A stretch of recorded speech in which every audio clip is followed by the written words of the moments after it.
This is Gemara Kesubos Daf Yud Tes. We finished off yesterday on the top of an Amud, and as we said, we sort of opened a can of worms and we just left it. We finished with a fascinating statement that we said Amar Rav Chisda that Rameir holds that when Eidim said Eidim she'amru lahem chasmu sheker v'al tahargu, so we originally thought that the person did nothing wrong. We're trying to figure out, is he Adam Mesim Atzmei Rasha? Is he saying that he did an Aveira? Is he incriminating himself? And we said, absolutely not. If someone holds a gun to your head, what are you supposed to do? Sign! The only time you take the bullet is for the Gimel Aveiras Chamurais. But we concluded yesterday with a fascinating idea that Rav Chisda said, Kesavar Ameir, no! You know what you should do? Yahargu. Bite the bullet. You should not sign falsely. That is how we concluded yesterday. But now, Amarle Rava comes along with the obvious question and says, Rava, I don't understand. Hashta ilu asul lekamalem luchei. Let's say this guy. Again, play out the story. We have a guy sitting there, and they tell him to sign. He says, I'm not signing falsely. They put a gun to his head and say, sign. Let's say the guy says, I want to make one final request. Can I make one phone call? He says, sure, no problem. He calls up the Bezdin, and he says, Bezdin, what am I supposed to do? Ilu asul lekamalem luchei. He came to ask us, what would we tell him, says Rava. Amrina luhu zilu chatubu. We'll tell him, go sign. Don't take the bullet. You don't take a bullet for such a thing. Go and sign. Damar, why? There's nothing that stands in the way of a life. The three Aveiros Chamurus, the three cardinal sins, idolatry, immoral relations or inappropriate relations, and shvichas damim and bloodshed. Bilvat. So hashta dechasmu. So now that he actually went and signed, meaning he did what we would have told him to do. Amrin lehu, we say to him, why did you sign? It doesn't make any sense. So that can't be pshat in Rameir. Ella Taima de Rameir, says the Gemara about 10 lines down in Yutesam and Aleph in Kesubos. The first one in line is Ella. You know what the reasoning of Rameir is? Kid Rav Huna. The Rameir holds like Rav Huna Marav, Damar Rav Huna Marav, Moida Bishtar Shekasvu, Ein Sarech Lekaimoi. Fascinating idea that when I admit that I wrote a star, that's it. It doesn't need to be Mekuyim anymore. It's automatically Mekuyim. And therefore, since without the Eidim coming and certifying the document, it's a kosher star, they lost their Pesha Asar, Pesha Hitter. They no longer can come and say, oh, we signed it and it's something. We don't care if you say you signed it. Because as soon as as soon as you admit the star was written, that's automatically kosher. Let's look at Rashi in the first narrow line. Says Rashi, Loivesh Loivesh says, I wrote it and Eidim signed. What's the halacha? Ein hamal v'tzarich l'kaimoi. The lender does not have to be mekayim the shtar be'idim achasumim by. Why? She'ein ha'leiva shouldn't have a leimer parativ. The leiva no longer has any believability to say I paid. V'lo yamrinan b'ahai ha'pesha asir ha'pesha hitir. That's it. He lost all his believability because we don't need it anymore. Because once the leiva admits that he wrote the document, it has kashrus to it. Mekivan shamar kashru harei hochsek ashtar. It makes it kosher. V'chamar parativ. And now when the leiva wants to say I paid it up, loy why not? Because the lender is holding a document that says you owe him money. Once you admit you signed it, done, finished, you no longer can open your mouth. You don't have a Pesha Asar anymore because it is a kosher document that the lender is holding. V'Rameir Nami, let's just finish up Rashi. V'Rameir Nami, Damar, Ein Namanin L'Paislai, B'Moy Deloiv Shekasu Kamar. It's the same case. We don't need the Eidim at all. Because once the star is a kosher star, the words of the Eidim are irrelevant. Says the Gemara, that really concludes the sugya from yesterday. And now we're going to go delve a bit deeper into this din. Kufa, about 12 lines down, first one line is Lekaimoi. Kufa, we learned as follows. Let's understand this halacha. Again, I am moidem that I wrote up the shtar. I, the leiva, the borrower, am moidem that this is a kosher shtar. The halacha now is, if you, the lender, are holding the document, it's finished. We don't have to certify the witnesses. We don't have to prove anything else. Lender has a document that I admit I was written. That was a kosher document. Boom, I have to pay the money. Amar lei Rav Nachman, Ganuva, Ganuvi, Lamalacha. You robber! Why are you saying things like this? What's robber? Rashi says, why don't you repeat who you're saying this over in front of? Is fear Lacha Kirameir? If you're Rav Nachman, oh like Rameir, Emar Lacha Kirameir? Say Allah like Rameir. You're saying over Rameir's halacha without his name. If you hold like Rameir, say like it. So Amar lei. So Rav Huna responds like a good Jew. Amar Heichas Virle, you Rav Nachman, what do you hold? Amar Lei, so Rav Nachman responds, Kwasli come on the Dina, when they come in front of me for a bezdin, Amrina Lahu, Zilu, Kaimush, Shtareichu, V'chosu Ladina. Go be Makayim your document, go certify the signatures, and then come for judgment. Rav Nachman clearly saying he disagrees, and even if it's admitted to be written, it's still not kosher unless you certify the witnesses. Says the Gemara, a bit of a tangential din. Amar Rav Yehuda, Amar Rav, Oimer Shtar, Amano Huzeh. And this tangential din is really going to take us almost for the rest of today's daf. That if someone says that this document was written on trust, Amana, from the word of Emuna, from trust, Einoi Namun, he's not believed. What exactly is the shtar amana? Let's take a moment to see Rashi. Rashi, about 20 lines to the bottom of the Amish, Rashi says, Loi ve klum. I say I didn't borrow anything. Elakasu, but I wrote the shtar. Umasu l'leiv, and I gave it to the lender. Why did I do that? Because if I need to borrow something, I want the document to be there. And I believe the lender, and I believed him. Again, a very simple case. I need $100. I go to you and I say, can I borrow $100? You say, sure, write up a shtar. And then I say, you know what? I don't need the $100 today. I'm going to need it a month from now. I say, but you know what? Let me write up the shtar anyways. Here, hold on to the shtar that I owed you money, even though I never borrowed money from you. Why did I do that? Because I trust you, so that whenever I need to come and borrow the money, you already have the shtar. So I trusted you. So if a borrower says, shtar amana huzeh, that this document, you the malva, you're holding a document, you're claiming I owe you money? No, I don't owe you money. What do you mean? But you wrote this document. It was a shtar amana. I wrote it on trust. I wrote it and I gave it to you without actually making a loan. Einoi Naman. Says the Gemara, there is no believability. Explains the Gemara, Amar Man. In this case, who is talking? I said the case was that I, the lender, say this, but the Gemara now goes through the points to figure this out. Who is the one that said that the document was written on trust? Like I said, that I, the lender, said it. Pshita, of course I'm not believed. Is it in my power to say that the document in your hand is nothing? Of course not. You have a document, it's over. The chiddush of Rav Yehuda Marav must be that the Malveh says it was a document written on trust. Says Zimar, great, Avala Bracha, beautiful. What's the Malveh saying? Don't pay me back. I have a document that you owe me. It's okay. It was written on trust. Beautiful, wonderful Jew. Avala Bracha, give him a bracha. What's the chiddush? Says the Gemara, El Dekamru Edim. Maybe the case of Yehuda Marav is that the Edim said that they signed, but they did not actually witness alone. I signed that I see Reuven lending Shimon $100, then I come into bed and say, by the way, I signed that document. It's not true. It's a shtar amana. They didn't actually have a halva. Says the Gemara, 1 second. If you could verify the signatures on that document without me talking, of course I'm not believed, because you have signatures, you have a document, it's certified, finished, of course you collect with it. The fact that I'm coming in and saying it was on trust is irrelevant. And if it's that, you cannot verify my signatures, then I'm highlighting. So again, without me talking, you have nothing. So I come in, I say, oh, that document, you want to verify it? Yeah, I'll verify it, I signed it. But by the way, there was no alva, so of course I'm believed. So we're back into the case in what is the chiddush Rav Yehuda Marav, that when someone says, shtar amanu uzeh, this document was written on trust, they are not believed. Says the Gemara, we're going to have 3 different terutzim of the siman Beis Ayin Shin. Beis is going to be Rava, the Aleph is going to be Abaya, and the Shin is going to be Rava Ashi. Says the Gemara, Amar Rava lo'ilam dekamar loiva. Really, the case is that the borrower said it. But if the borrower said it, then how is he believed? That's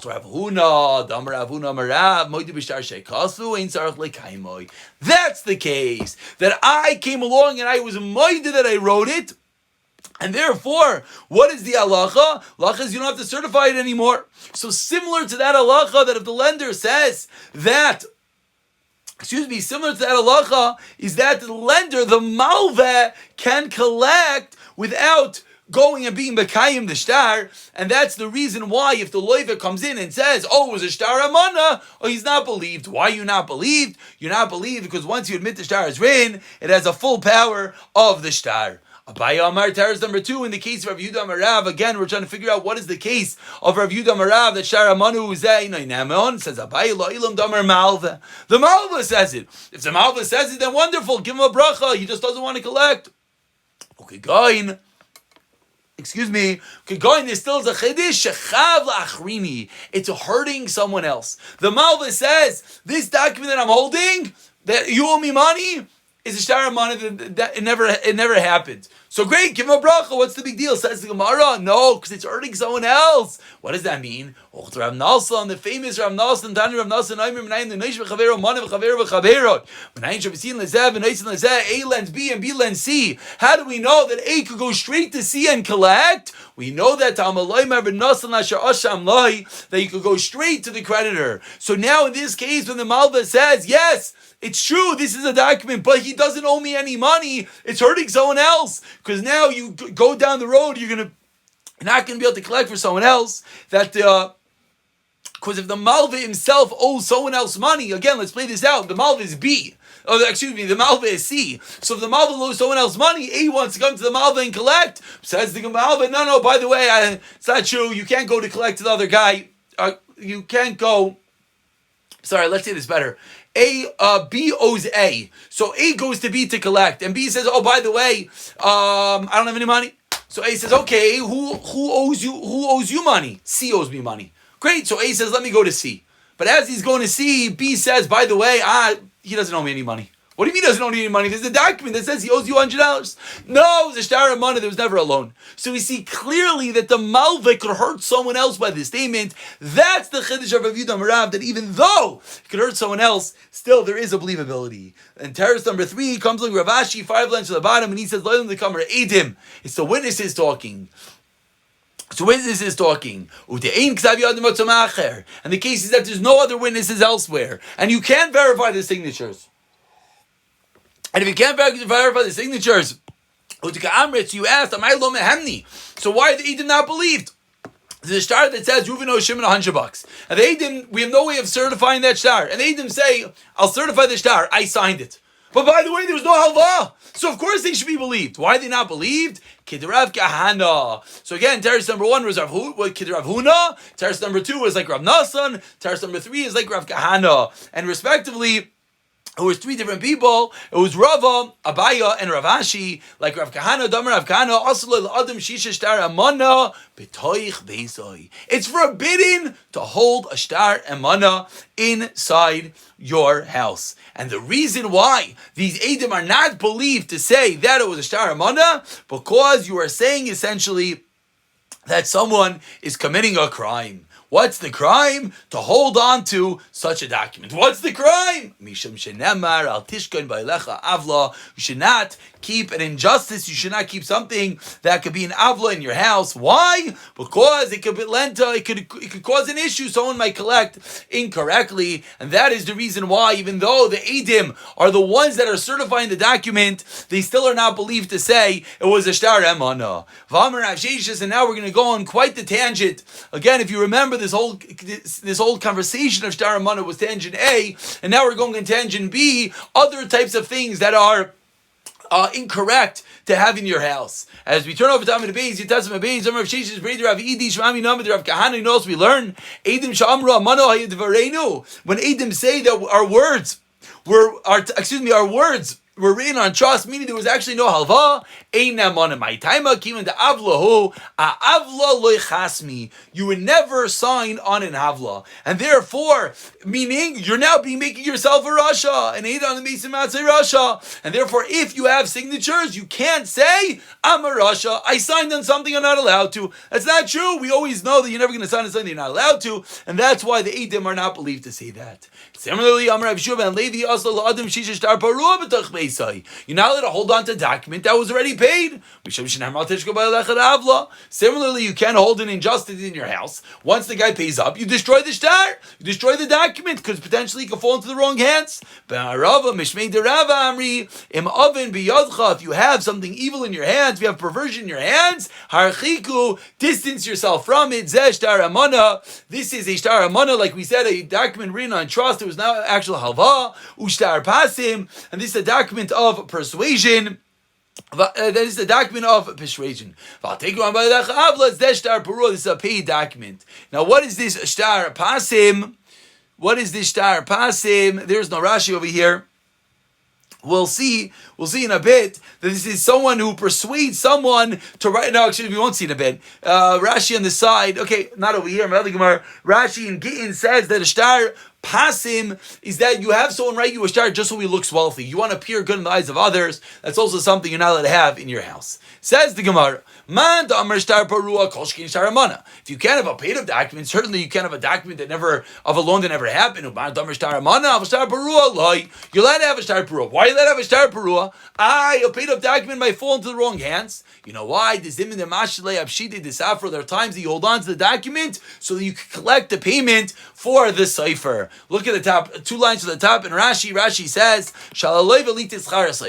when I lend you money and we write up a document, who pays? You don't just write up a document, I pull out my pen, I write it up. We go to a cipher, we go to a scribe, and he writes up a document. Who pays for the scribe to write up the document? The halach is the loiv, the borrower has to pay. But Rashi continues 3 lines to the top. There are times that the loiv, the borrower, doesn't have money to pay the scribe. So v'nasnu hamalva. So the lender pays for it. And then what happens? I lend you $100 and I paid the $5 to the cipher. After the month, I say you owe me $100. You paid me back. But chayzer government, you pay me back. So when I pay you back, what happens usually? You say, okay, give me the shtar. I pull out the shtar, but I say, 1 second. What happened to that $5 that I paid to the scribe? I hold on to the shtar so I can collect the payment for the cipher. So therefore, there is a reason which is not an avla, not a perversion, and not an injustice that you would hold on to the shtar parua, and therefore, according to Saman de Amrim, it is allowed. Itmar, continuing on the theme of incorrect things to have in your house, Sefer Shena Muga, a book that has errors in it, not just a book. We're talking about a book of Torah, as Rashi points out. Turn to Vim Kesuvim. What is the halacha? Amar Rav Ami Adlam Yoim Mutal Ashaisai Kam Ve'ilach Asal Ashaisai More than Laman Yom. You're not allowed to have it in your house. Shenemar Al Tishkoin Ba'Elecha Avlo. You should not to have it inside your house. And this is one of the reasons why, whenever there's a apostle Sefer Torah, they put the guards on the outside to ensure that no one will come to use it. Amar Rav Nachman. Now we get back to the original discussion of today of the shtar amana. Amar Rav Nachman Edim Sha'amar Amanu Hayidvarenu Einam Anim. We said if Edim come in and say it's true, those are my signatures, but the loan never happened, they're not believed. Why are they not believed? Because they're essentially saying they signed in something false. You're making yourself a rasha, therefore you're not believed. But now, what if Edim said, Moida hayudvarenu? We said our words were a notification, also in Namanim. What is Moida divarenu? So Rashi points out about 10 lines into the narrow lines, Im shtar mecharu. There's a deed that says Reuven sold Shimon his field. Va'amru Edim, and the Edim signed. So we have a document that states that Reuven sold his field to Shimon. And the Edim say, Hachtumin bai, we did sign it. The Edim that signed it say, Hamoicher Maser Moida. That while we are signing on the document that said that Reuven is selling this field to Shimon, the Meicher got up in front of us and said, Ve'eranu ansai. He said, I don't want to sell this field. I'm only selling it because he's harassing me. He's forcing me to sell it. And we the Edom recognize that. So if they say that, they're also not believed. Why not? There is a document. There's a document that states that a deed, that a sale happened. You can't just come along and say that the sale was not in void. Even though you are claiming that you remember that he was forcing him to sell it, you can't say that. There's a kosher document. The Edim are not believed. That is the opinion of Rav Nachman. Mar Baravashi Amar, no. If the Edim say we signed in a document and there was no halva, there was no actual loan, they're not believed about that. But Maidai Dverenu, Namanim, then they're believed. Why are they believed? Why do they believe? We just said a moment ago, you're not supposed to sign on these things. You know why? He says, Mar Baravashi, my time I nitin lichasev, I lo nitin likasev. Fundamental. If there was never a halva, there was never a loan between Reuven and Shimon, you should not have signed the document that say that Reuven lent Shimon money. But over here, if you see that Reuven is harassing Shimon to sell him the field, and Shimon says, I'm only writing this document because Reuven's harassing me, you're allowed to write it down. It's a nitin likasev, you're allowed to write it down. You're not being Mason Atzarasha, you're not showing that you did something wrong, and therefore the Edom have a believability in that case. Now we go on to a new topic. Tanai hayid varenu mahu. What if the Eidim say that we signed on a document, but we signed on something that was a Tanai? What does that mean? That the Meicher, that the seller only agreed to sell the field on condition that there was a certain Tanai, on a certain stipulation, and the Eidim say, we don't know what happened. Reuven sells Shimon a field. So we signed that Reuven sold the field to Shimon, but they say, but we remember that Reuven told Shimon, you have to also give us a new car. And we don't know, did Shimon fulfill the Tanai? What is the story in that case? Ask the Gemara. So ask Rava to Rav Nachman. So now based on the previous dinim, we're going to try to figure this out. Why is there no believability according to Rav Nachman in the case of Maidah when they're saying that we remember that he was forced? In the case of Amana when they're saying that there was never a halva? The reason is because that when they say that that's what happened, they're uprooting the shtar. They're saying there was never a loan, the shtar is null and void. There was never a sale, the shtar is null and void. So maybe that's why Rav Nachman holds to not believed. And here also, by saying there was a tanai, there was a stipulation in the sale, they're also saying that this deed, this shtar is null and void. Or perhaps Tanai Milsa Achritihi. Maybe it's not an entity within the document itself. To say there was never a loan, to say that the sale was forced, that's the document, that's the deed itself you're blowing up. But over here you're saying there's an external factor. You're saying there was a Tanai condition. So maybe that's something different, and maybe in that case, Rav Nachman would agree that they are believed. Amar Lei, so Rav Nachman says, Ki also likaman ledina, when buyers come for us, come to my bezdin, Amrina Lu, we tell them, Silukaimu tanaichu, go fulfill your tanai, v'choisu ledina, and then come to bezdin. First fulfill your tanai, and then you can come to bezdin, and we'll deal with your case. And therefore, Rav Nachman basically is responding that the Eidim have some level of believability over here to say that there was a Tanai, and therefore we tell the buyer, if you fulfill the Tanai, or the seller, whichever one the Tanai was, then we will give it to you. Now we go into another case, a first cousin, Eid Amr Tanai, Eid Amr Einoi Tanai. Let's say we just spoke about a case where both Eidim said there was a stipulation. What if they debate this point? One witness says there was a Tanai. One witness says there wasn't a Tanai. What do we do now? Amr Abba Tarvayu Bishtar Ma'alya Kamisadi. By both of them saying, one saying there's a Tanai, one saying not. What are they both agreeing on? They're agreeing that there is a good shtar. They're agreeing that is a valid document. And then, one of them is saying there's a Tanai. Let's speak this out again. So beautiful. Two Eidim come in, and they say, one says, did Reuven sell the field to Shimon? Yes, but there was a Tanai, there was a condition, some stipulation, I remember. And the other Eid says, Reuven sold the field to Shimon. I don't remember, I don't think there was no stipulation. So these two Eidim are arguing if there's a stipulation. But what are they agreeing on? They're agreeing that there was a field, there was a sale. So they both agree there's a sale. And now one of them says there's a stipulation. That's one person. That's 1 versus 2. 1 versus 2 is nothing, and therefore they are believed. Maskiv la Ravuna, as Ravuna Breder Yeshua Yachi Avilu Tarvayu Nami. As Ravuna Breder Yeshua, 1 second. So now, even if both of them say there was a Tanai, they also should not be believed. Why? Because once they say that they signed, now what do we have? Now, automatically, we have a good shtar. Now we have a shtar. And now, what are the two Eidim saying? The Eidim are arguing on the shtar. They're going back on the original testimony. They're saying there's a kosher shtar, but now they're saying, but there's a Tanai. This statement, but there's a Tanai, argues on that which they said, that there was that there was a good shtar. So how could Rav Nachman say that when they say there's a Tanai, they are believed? Ella Amrinan. What's the reason? You know